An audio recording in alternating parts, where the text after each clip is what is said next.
Chennai MRC நகரில் பங்குச்சந்தை வர்த்தகர் வீட்டில் 250 சவரன் நகை கொள்ளையடிக்கப்பட்டுள்ளது. இது பற்றிய கூடுதல் தகவல்களை எமது செய்தியாளர் சசிதரன் சொல்ல கேட்கலாம். வணக்கம் சசிதரன், என்ன நடந்தது? முழு விவரங்கள் என்ன?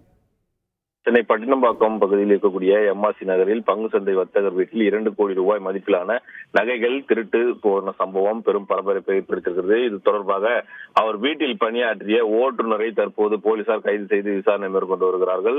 MRC நகர் சத்யதேவ் அவனியில் அடுக்குமாடி குடியிருப்பு ஒன்று செயல்பட்டு வருகிறது. இதில் வசித்து வருபவர் கோபாலகிருஷ்ணன் பங்கு சந்தை வர்த்தகத்தில் ஈடுபட்டு வருகிறார்.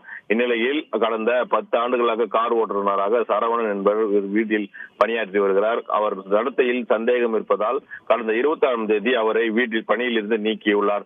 நீக்கியது வழக்கத்திற்கு மாறான செயல்களால் ஈடுபட்ட காரணத்தினால் லாக்கர் சாவி காணாமல் போனதை அது கடித்து அதிர்ச்சி அடைந்தார் கோபாலகிருஷ்ணன்.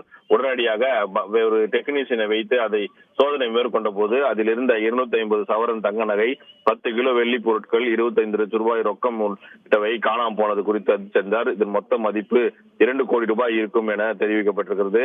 இது தொடர்பாக கோபாலகிருஷ்ணன் பட்டினப்பாக்கம் காவல் நிலையத்தில் புகார் அளிக்கப்பட்டிருக்கிறார். புகாரின் அடிப்படையில் தீவிரமாக இரவு முழுவதும் தேடிய போலீசார் தற்போது அசோக் நகர் பகுதியில் வைத்து அவரது ஓட்டுநரை கைது செய்திருக்கிறார்கள்.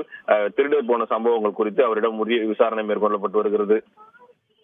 விவரங்களுக்கு நன்றி சசிதரன். செய்திகளை உடனுக்குடன் தெரிந்து கொள்ள உடனே சப்ஸ்கிரைப் பண்ணுங்க.